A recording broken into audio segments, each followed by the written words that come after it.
Good day, amazing, amazing people. It is your favorite coach, Itsnatashaoh.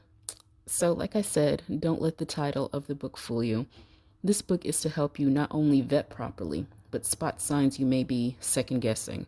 Whether you've been, out of the dating scene for a while and need a nudge of coaching, or you just weren't taught how to vet men, or a victim of the perils and fun of online and offline dating, this guidebook will pretty much help you cut to the chase and get your mind right to choose better. If you want to learn more, of course, the link is in the description and it's pinned in the comment section as well. I think it's easy to do that as well. Spotting a cheater, like I was asking before in the question, who taught you how to vet men? A lot of times when we second guess things, there are things that people think, especially when you go to a friend, oh, give him a chance. Every man isn't going to be perfect, blah, blah, blah. But the truth is, if you're feeling pings in your spirit, it's for a reason. If you're having any doubts about anything, it's because you're oftentimes being warned to either gain clarity or flee. Just never doubt your gut or the feeling of emptiness, even when questions are answered. The few things to pay attention to in meeting or dating men, don't ignore them. Don't ignore the tiny things that are important to you. Everyone is different, but always know that the tiny things turn into big things later on down the line. In the book, we break it down to 3 sections: him as a person, how he deals with you, and personal engagement. And there are examples of each. And I also have questions so you can gauge where you're at in each of these. Some of these may seem like common sense, but please believe that these common sense things are spectacularly ignored, especially if feelings are involved. Although I did not stay and don't recommend staying with people like that, those who try to stay after being tricked, there's no judgment here. Because there are tons of emotions tied up into caring about a married man or, just men, that trick you. Because a lot of the times people like this, they want to reel you in before they drop you. And any man that's lied to you or manipulated you, they know what to say. They know how to trigger emotions. They knew what they needed. The right thing to say to draw you in.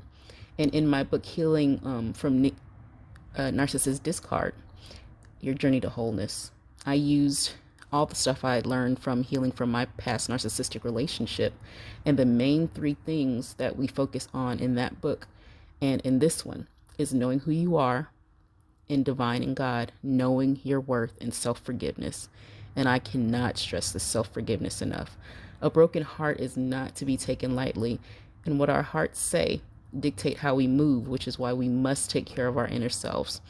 We stay in lacking situations because we believe there's something in it for us, honestly, even if there's not. Because a lot of times we're looking for something outside of us when we should be getting things from within, our healing from within. And as hurtful as any of these moments can be, there's another chance that you can be graced with getting it right when you step back. Forgiveness previously was never one of my strong suits because, revenge is fun. But when I realized that me holding on to things was not serving me and just reliving the trauma in my body was affecting my health, I got it together. And you were asking how. And if you're like me, you enjoyed playing the past, just getting mad all over again and playing scenarios and thinking, I should have said this, I should have did this. Hindsight is 2020, but you're in the now and we need to deal in the now. So there's no sense in renewing the spirit of the situation like it's just happening. And the whole book is me giving you tips. One of my favorite quotes on forgiveness is from Oprah Winfrey. Forgiveness means giving up the hope that the past could be any different. Not accepting what happened, but that it has happened. Not that it was okay, but since it has happened, what are you going to do about it? This is important because we get so caught up in wanting closure, being mad at others, reliving the story of why you can't move on or why all men are evil, when at the end of the day, we get to change our story. We have a chance to do it right and build up and heal. And that is the most important thing. And this book will help you get through all of that. And I'm just going to give you guys some homework. The key is consistency in knowing and walking in your worth. So let me give you a couple of journal prompts, and these are in the book as well. They help me go deeper into why it was so hard for me to, forgive betrayal, to not to hold on to stuff.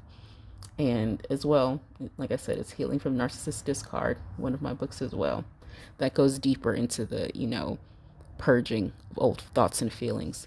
So the first one is, what part of this situation can't I get over? And why can't I surrender it? 2, what is keeping me stagnant? Why am I unwilling to let go? 3, why do I want to keep holding on to the hurt and hurting myself? 4, do I feel I'm worthy of better? Why or why not? And if not, why? 5, am I willing to take steps daily to let this go? And that's important because a lot of times we think we're clear and we beat ourselves up when we realize that we're not clear. And 6, what specific steps am I willing to do daily to walk in peace and honor myself? And that's what we need to do, to honor ourselves enough to give us grace to move forward. Because like I said, it's okay. One of the things we need to do is forgiveness of ourselves. That's huge. That is huge for us, y'all.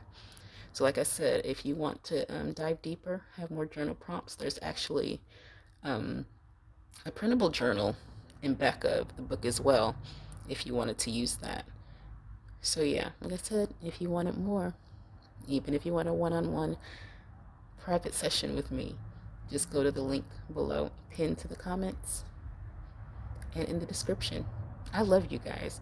So what are you doing to forgive yourself and cleanse yourself if you ever had any bad things? Or if you just go through the day, if you've gotten through it already, what can you say to help the next person? It's all about helping and sharing with each other, y'all. But I love you guys. I'll talk to you later. Bye.